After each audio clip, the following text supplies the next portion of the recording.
سلام كم يتخونوا كبراتنا كبران انتخاتلتي تقراي برودكاست سيرفيس نعلة سنبت 20 كل سنة خلتشحن 10 نام تمرت استدالو حدشتن اقدستن حابريتات انه لايك شير سبسكرايب مقبارك سكاتو لنا بخبرنا عدمنا نابا زرزراتهم كنسقاقركم أزازي سراوي تقراي نمعراب تقراي بزملكات كلتا ممارد غريبهم أما خلزي محدار عبي حمد نتاسري زياز بلحوحاتنا بلزبكم زعدما بوكل تبيلو قليج علام جقن التقارو داقما يعمل العالم زكال حلو عوات وفرالو لا لمون بكب زبالة حبن يذكر اللهم بخالي حبريتا مدرخ عبد ساوا زكايرو قبائن عمدهم قور سلاسي عبون برقير ماريتو أطريقهم بعسرت حمشت سنة خلتشن عسرت شعاتن مع السماعات ببريزيدنت زترسعو دكتور دبرتين عم مدرخ جيتاتو رداز أو علاقات أمي هزرارا بزعبا خوينو لهم بلكم عبون بر هو عد دكتور دبرتين جيت أوع خد تريفة مثلني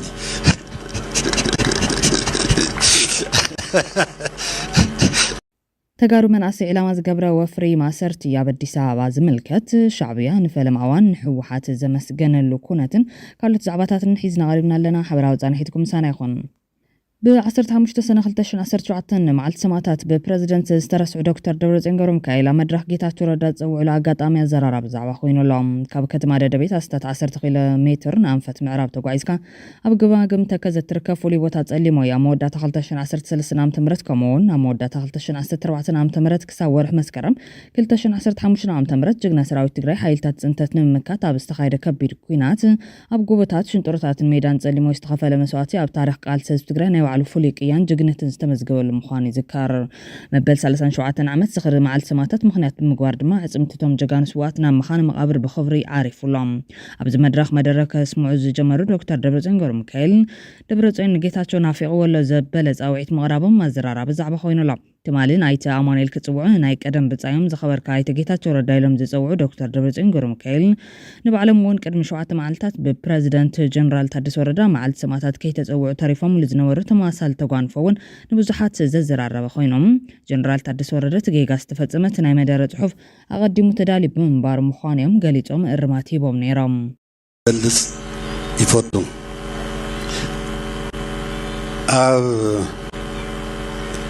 እዚ ጽሑፍ እርግጽ ላይቭ ይዝሓልፍ ዘሎ እዚ ጽሑፍ ቀዲሙ ዝተጻሕፈ እዩ دحرون استوصلنا متعراي تغير اللي عرفتنا مجمرة زغلصكم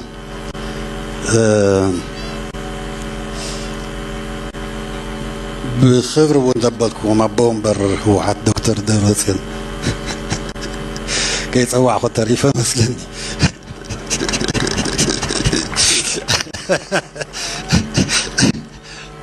أنا مسيكرتا كبل يدلي كجلس يدلي بسترفك كبرن مواسن سواتنا تقرايك تسجري دكتور دبرتين قرم كايلن ايتا جيتاتو ردن بحانساب اب حدا ودب نوحوان كسرحو تصنحو افلالياتهم فيت نفيتكو بخط ملكعن حزب كي غلصوم باب ميديو غنا حدا نتخالينات تقاقع استفلالي بوليتيكينياتات كوينوم دحر زخول متقاقعنا دبرتين جيتاتو نافقوتلو زبله فشخ زبله مدار اب الدباباي مسمعو غنا حزون نايزو مراحت تنقف فلالاي انتاي ديز بالحتو زبقس كوينو لهم بخاركا ايتا جيتاتو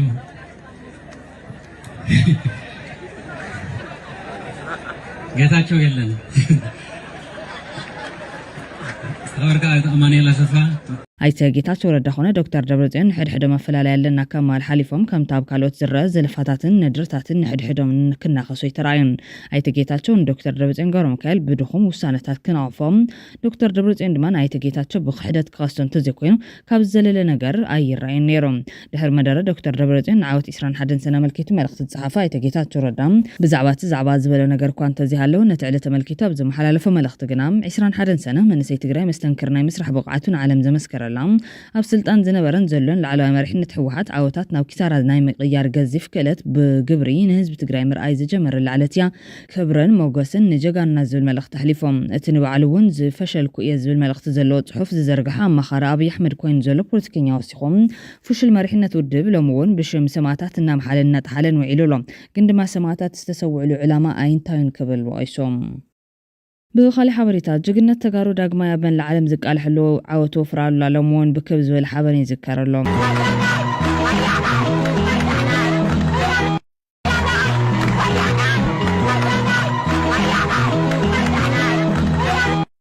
زعوت صلاين اما خلت سحبت قولاتن بين شوعت حكم تسحيب استدهاخلو حيل سراويت تግራይ استمسكرلو جغنا سراويت تግራይን الفنتان صلاتر عدن سعرسن زلبسلو تاريخ عولت بمخانو بتغارم فتمتومن مستنكراو سرحيت سراويت تግራይ يموقسلو زلالماو زخرن كبرن نتومن خبر تግራይን تغارون يلوم انكو يوتومن اكالوم زوفيو جغان دق حزب تግራይ از تاريخاو 21 سنه زينا ايتم حقኛ منت تግራይን تغارون استسوؤ زغولن قيايو ازينه تموصوتا غبطا كرامبولان كارتان حقم 21 سنه خشفو كسادم طاللهم استحوسو يحوسن ازينتهم مسكر ورقات زمنات الزنور بلصنيتات يملكتن نستم سرقت قالسي جግነትን ታሪኽን ስለዝኾኖም እዚ ዕለት መዓልቲ ሓርነት እዮም መንፈስ ሰዓራይነት ዝተንጸባረቐሉ ሓድነት ህዝብ ትግራይ ጎሊስ ተራእየሉ ህዝብ ዓለም ዝተገረመሉ ጸላእትና ድኻኹ ዝበልሉ ዓበይቲ ሃገራት ቅያት ሂዴፍ ውዕል جግነት ዝመስከራሉ እዮም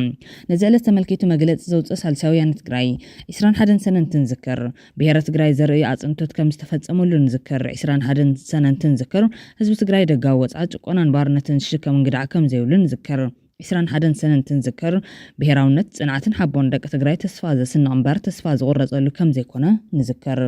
21 سنة تنذكر درباون بهراون ሕብረት ልዕልትንታነ ደርባው ትፍንን ዝዛይድ ትርኑዕ ምዃን ነረጋገጽ 21 سنة تنذكر ካብ ዝተፈላለዩ ዓውድታት ህይወት መንተ ብሔረ ትግራይ ህይወቶም በጃ ህዝብ ክቡን ቃልሲ ንዝተማሙ ደቅ ብሔረ ትግራይ ብጥሙት ልቦናና ንዝከር 21 سنة تنذكر 21 سنة زنبر ህዝባው ባህጊ ተኸለ ሃገረ ብሔረ ትግራይ ውን ንዝከር 21 سنة تنذكر ንሸሞንተ ወርሒ ዝተኻየደ ጽኑዕ ዝተዋደደን ዕውቱን ህዝባውን ብሔራውን ቃልሲ ውን ቅጅል ብለና 21 سنة تنذكر ብሔራዊ ዓወት ደቂ ብሔረ ትግራይ ዳግማይ ንክነግስ መቐለ ብዝተመለሰ ደርባው ሓይሊ ከም ዝተጨወየ ውን ንዝከር 21 سنة تنذكر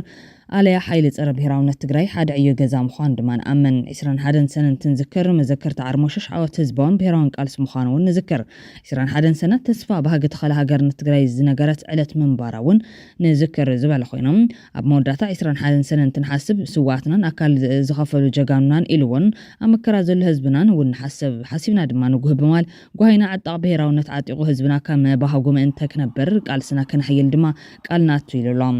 ስው ተጋዳላይ ወልደ ሩፋኤል حيلو نز جግነት ፈጽሞም استحدش ወለዱ ተሰውዮም ቃለም ተግባር ካብ ዝፈጽሙ ጀጋን ትግራዩ ዘታማ ምን ወለዱ ይዘለና ሰለስተ ጊዜ ተዋጊየ ኣብ ጊዜ ደርግ ተዋጊየ ኣብ ሻዕብያ ውን ተዋጊየ ግና ከም ዘወለደ ዘር አኹን መግለጽ ይውልን በቃ ጅግና እዩ ዝብል ንብዓት ዝተሐውሱ አንደበቱ ልቢ ብዙሓት ዝተንከፈ ጅግና ወድ ህዝብ እዮም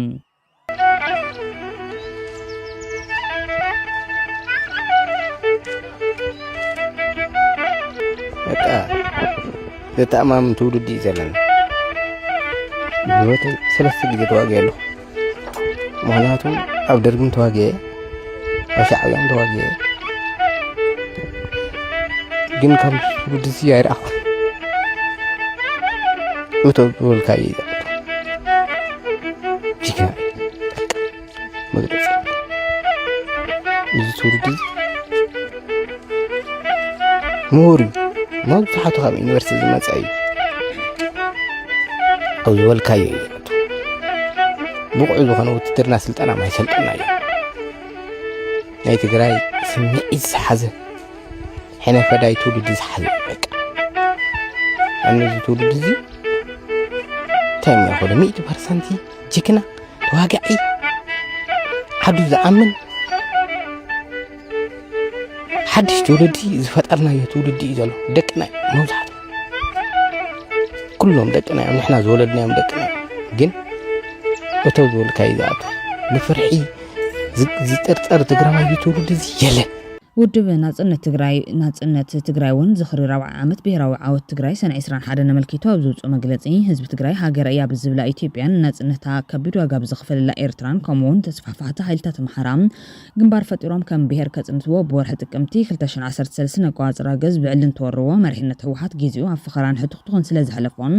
ትግራይ ካብ መንግስቲ ክትመክስ ስለ ዘይካለትን ትግራዋይ በትልሙድ ብሄራዊ ወኑ ተኣኻኺቡ ህዝባዊ መኸታ ኣካይዱን ካብ ትጽቢት ኩሎም ሓይልታት ጽንትት ወጻይ ኣብ 8 ኣዋርሕ መስተንክር سريحون أبز علت وأنا ختم مغلب مقصر بهراو عود حافيس كبل زخاخيرهم تود وسيخو حزب تግራይ ዝፈጠሩ ሓይሊ ምክልኻል ትግራይ TDF ጫፍ ብልሕት ማኸተ ኮይኑ ንምድሓን ብሄራ ዝተመስረተን ዝተዋደቐን ብሄራዊ ትካል ትግራይ ዋላ እኳ እንተነበረ انترف كل من معرار أو كم نجار زيركا أب ماجر حزب تجري حنجرو سنة 2021 كلتشن 10 قوات راجز مغالزاته محساب زت سنة مرحلة حوحات نقول لا وربحوا كتقوين نايم خط أنفت كسحة غير ويوم كموت يتدمى بواجدك تجرين سلطان تانينون 4 كيلو كاتو زباو مخاتك من حدا ودب ناي سلطان قال سجيرو كل ما داو كسار أخذتي لمخاتنا بجاف علام وكي وتحك خلف كيلي كبل وعيش يوم ناس إن تسعي وزولو تجري تسعر وحس تهاجر تجري كان جهرينا النبلة تجري تقالي شو تجري لا يتسوي يوم يكون برسلت أنا بإيد نبيرا وبهجن ربحان تجري أمون زي كنا مرحلة حوحات سلزنا برام كساخ عيكالن عم فترت أجمع إيد زين ورا ما نسي ولا تجري أو جزيت أجمع اللخيلو وجاز خفلا ولا ناس إنت بزعمنا آياتات تتقلي إزبل وغيسة تعب مغرب دمام نهزب تجري بزم حلال فملقتي بهرا وبهج خان ربح خان سلام استنكراو تجار لخا علم فليت أوز حدا ريوم أنت خنا جن بس نكفش المرحلة قال سخا كتحلالخ بهج خا أون كنا وحوين يوم إذا مرحلة بزفت أمس حتى كي تتعسن كي تعرمن نبعلو تبتاتينهم تجري ون كفافيل بزن بتن نحللن نخالي توستغط أجمع دفع كلام اتمللي خازقنا بهرا واحد نتكون نبحد جايت وكم زلو ترديهم أي فالت بالكم زل خان الرداينا ترح زي كونس علمون كتردا زي تحللك على سنة جورنا كل الزخاخيرهم أو سراويتن سيفيلن نزل لما نسيت جرايب زي محلال فما الاختدمام حزب بديسكور نبلت أجنان شعبيان زي حدا رز فشل وجلتات كترنا جركا أستفيل كاكتوس سنن نزغنتات بزقبات ترجين تنتينون بهرا حلف نتشكميك على اسم زلو ودبكا ودبنات أن تجراي كتسلفن تسويت نعرب قبل تسوي علام حوحات كنا جزاوي منجستين عاوت إسران حدا سنة ملكيتم وقع مجلس يبطون حوحات نزدمو عاوت زملكت فولي مجلس كيوتم أبتسمنا وزول مرجت إزداسم نجارات كوانتالو نزدمو عاوت زملكت فولي مجلس بزي مخانو نبذر زراتو كامتاو تقطبنا لنا نمنتاي وقع مجلس كحري موزول حتى زلعلو أكلات جنام إسران حدا سنة خمتم كالوت بعلاتم بوقعي كبعلوا زيد اللي مخنيات لهم بحزرات زغرس حبشتي كونن زولدون عبيتاوي ديمقراسياوي وين حرنت زي كونس الناس إنت كم استغال سيفلت يوم إزي أي فتوان يوم ولا حلف نتكوس دلو أي خلون يوم إزي أي فتوان يوم إسران حدا سنة كسبت ناس إنت جبت الله معلتي بزمن سوى لركت بعليام إزي دمها تبقنا جريو إلهم اللهم نزلت ملكيت ملخت زم حلال فنت أفتغال سيك سايل مرام وعلى إسران حدا سنة باقوا ونذكرون سن الدوك بالتسوي اللهم تذكرون تكافل شعليتك عبستفلا لأنفت مسمر شخت أب ملازات كورز أنا جوياز حدرة أهدوتات زنبر ركب ريجان سلكن أبشو قدا استرعي تأمر باقوا وكسنة زلو جزيف سنة داو فيلم يوم مزت أساسير دمك أمكونن زمرحلو قدراتو زي تيبيانا محبر سو عالم تخصتو ونكبل دلواتنا نبلك دول زوعلو كتب زبرلون زتفلا لي ميديا تتعلمن عبيت سبا سلطانات أمريكان أوروبان مسجل مرحت أفريكان مع خلان براون توتي حواريتا كونتات عفتن مخاتك فلت أزدول ونز الأخوان إيميل الملخصن ونكسن دلوام قال يوم كاوشت تشمون توارح مخاتا إزنوم زخلونا نيرام كابزو مصعتن يتاتحدت دهاي قزرم زيو حدا كاب سراويت إثيوبيان لعلك أنديت أمتهم زنبرن سراويت إرترا خمي جبرك موزبل نيرام أتخالي باقواو كسن زلوت خونتات نممان زخبدا مسدم من باريوم أتم مصعتن يتاتن أب دياسبورا زلنا انترحن تيكوناس حزب مالم كالوت كتماتاتن تقراي كاو حالف دما وشت تتقرلاين قالا مرارحان فولي أقرموت نيرام لفنتاين حيلتات سراورم بفلا وفرا الله مستباتخن كاب أصالتو سراويت تقراي بزغلط فنهاري يوم دخوا خايلوم أب قاليو جانا عرمتات تقراين تيركوا إيو خفارسن كارد من ترايوم كالنا بيسران حدن سنة خلتشن 10 سلسن زوجح كاب سراي في زعمتات حدا أب شخت سراويتن سبا سلطاناتن بلتقنا أدوك زعينهم من نخوكو بزرعي وطادر ما نيروم قاليوم خادمتي تمالي أب شوات أكيوم بزعوة تقراي زوتيو نيروم تباهيلو لهم زيادكم أبنتي اليوم وفر مخات التفلفيلو زيو دازان تتقادلون عاوتن هزب تقراي سلزغنام ولدو تقراي بمتحفتن فيلمتاتن كام سندم ملو أمنة اللاني نايبعلنا هزبو تاريخن كيان تقادلون سلزغن زبل ملختم حلالي فلوم أب مودات أدما زعلت حدش معرف استمزقو لافلي تعليت يام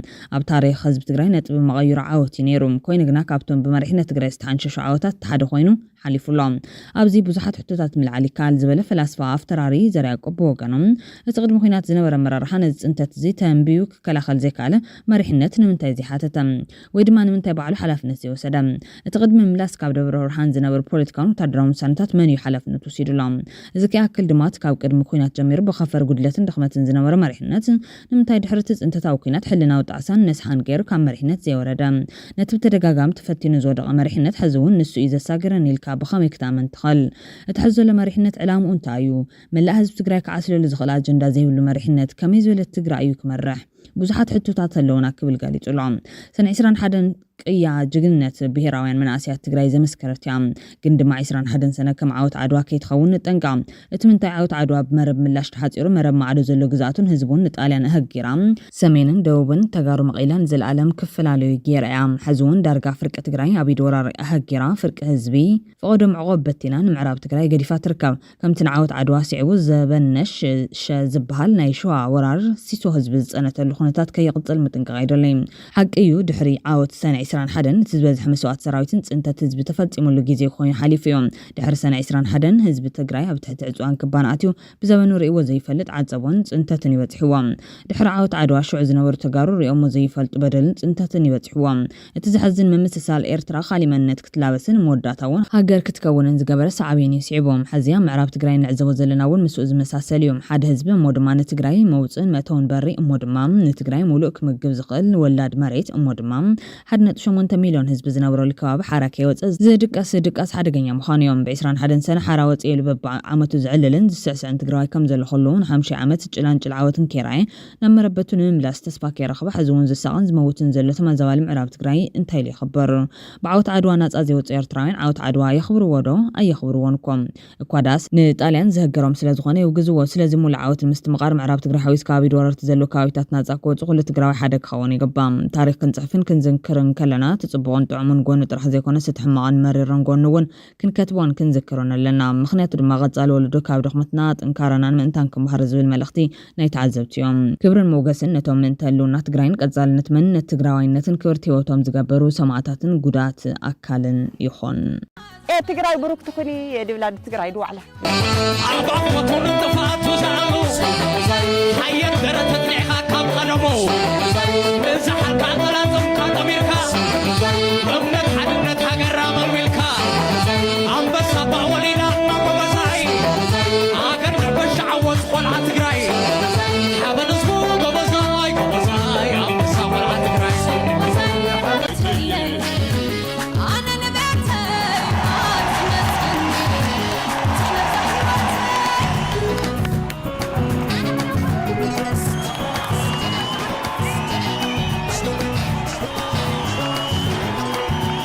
ብኻሊ ዜና መድረኽ ኣብ ኣዲስ ኣበባ ዘካየዱ ጉባኤ ንዓምዶም ገብረስላሴ ኣቦ ወንበር ገይሩ መሪፁ ፅዲቖም ናይ ዝተፈላለያ ክልላት ዝተውፃፀኡ ውድባት ጥምረት ዝኾነ መድረኽ ኣብ ኣዲስ ኣበባ ዘካየዱ ጉባኤ ንዓምዶም ገብረስላሴ ኣቦ ወንበር ገይሩ መሪፁ ኣፅዲቑሎ እዚ ናይ 4 ፖለቲካ ፓርቲታት ጥምረት ዝኾነ መድረኽ ናይ ዓረና ኦፌኮ ሲዳማ ኣርነት ንቅናቄ ሲኤን የዓፋር ህዝቢ ፍትሕና ዲሞክራሲያዊ ውድብ ሓዊሱ ብላዕለዋይ ኣቦ ወንበርነት ዓምዶም ገብረስላሴ ክመርሑ እዩ ተመሪፁ ዘሎ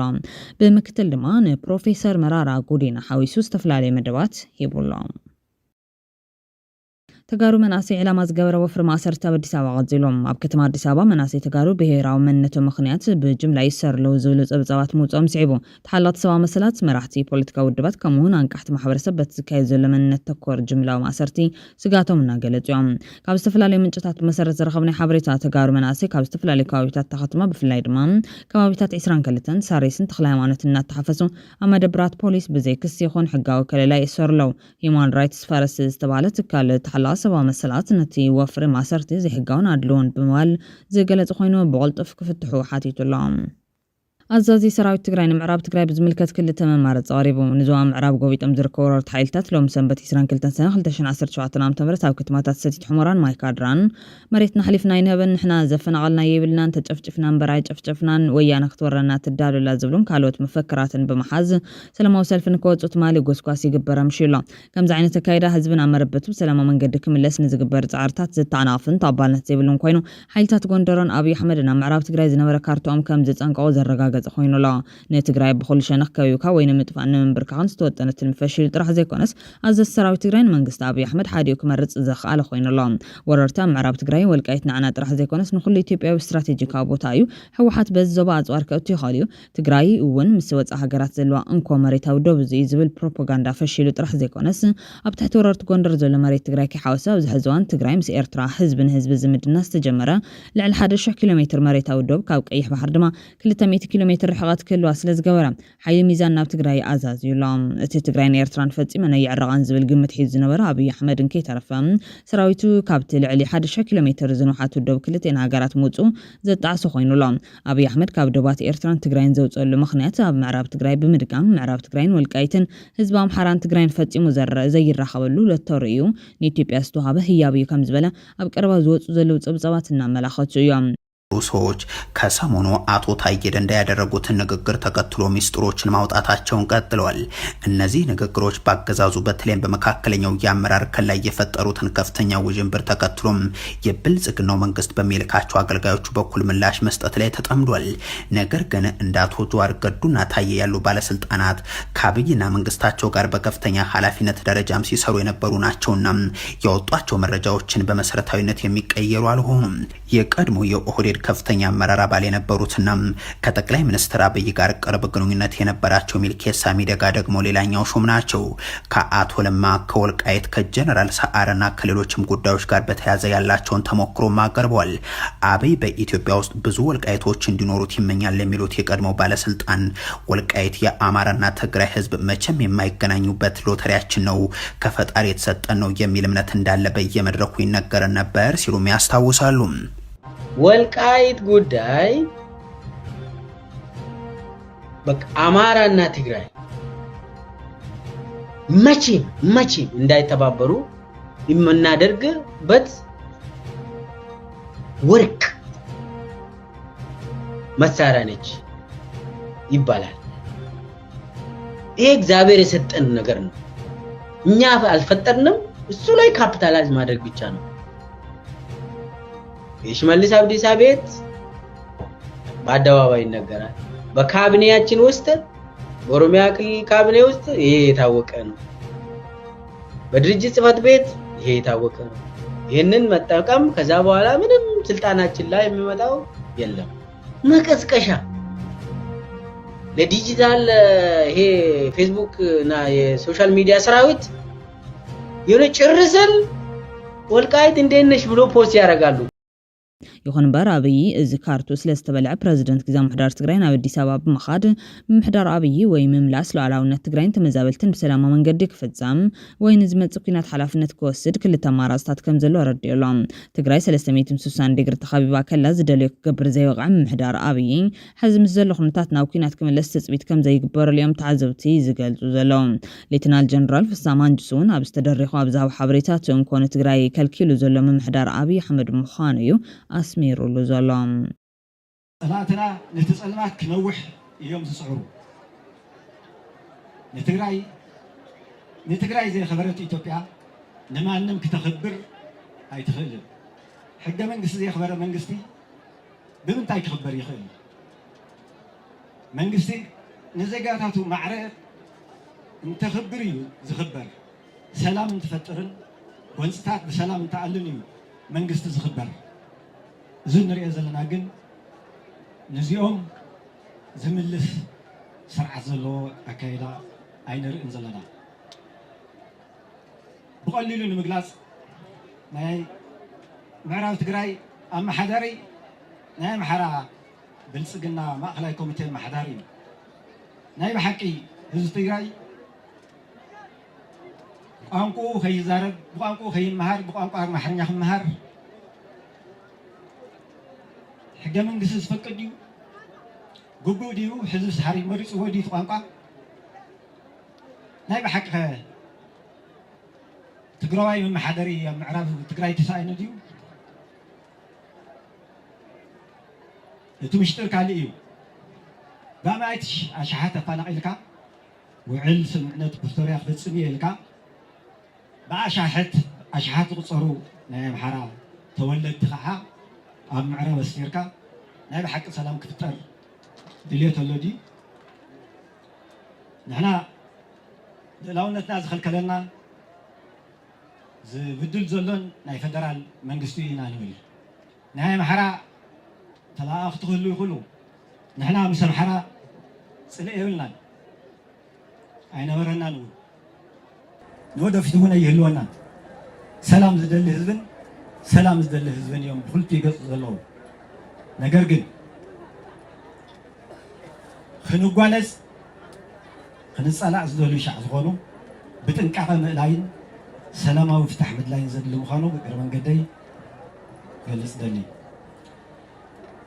ኣብ መወዳእታ ንዳሎ ንሰላም ንዳሎ ኩናት ንምቕራይ ንዳሎ ንዝመፀና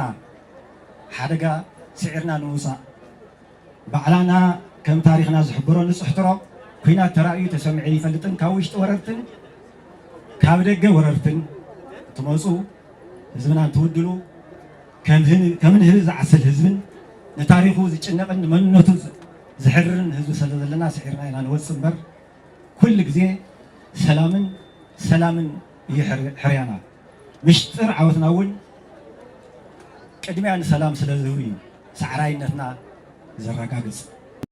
ኣብ ማእኸል እዚ ምሕደር ኣብይ ኣሕመድ ነታ ሰሪዘያ ዝበለ ሕወሓት ናብ ልዝብ ከም ዝዓድማ ብወከልቲ ኣቢሉ ገሊፆም ሃገራዊ ምክክር ኢትዮጵያ ብቐጥታ ብኣብይ ኣሕመድ ዝምዘን ትካል ኮይኑ ሕወሓት ናብ ልዝብ ክትቀርብ መደብ ከም ዘለዋ ጋዜጣ ሪፖርተር እዩ ጸብጺቡ ዘሎ ተናግሯል። በትግራይ ክልል ከሚንቀሳቀሱና በተለያዩ መንገዶች ተጽዕኖ ከሚፈጥሩ መካከል አንዱ ህወሓት ነው ያሉት ቃል አቀባዩ ፓርቲው በምርጫ ቦርድ አማካይነት ማሟላት ያለበት መስፈርት ሊሟላ ባለመቻሉ እውቅናው ቢሰረዝም በትግራይ ክልል የሚንቀሳቀስ አንድ አካል መሆኑን መካድ አይቻልም በማለት አብራርተዋል። በተጨማሪም በኤርትራ ኃይሎች ስር በሚገኙ የትግራይ አካባቢዎች የሚገኙ ዜጎች በቀጣይ በክልሉ በሚደረገው የአጀንዳ ማሰባሰብ ሂደት እንዲሳተፉ አስቻይ ሁኔታዎችን ለመፍጠር ውይይቶች እንደሚ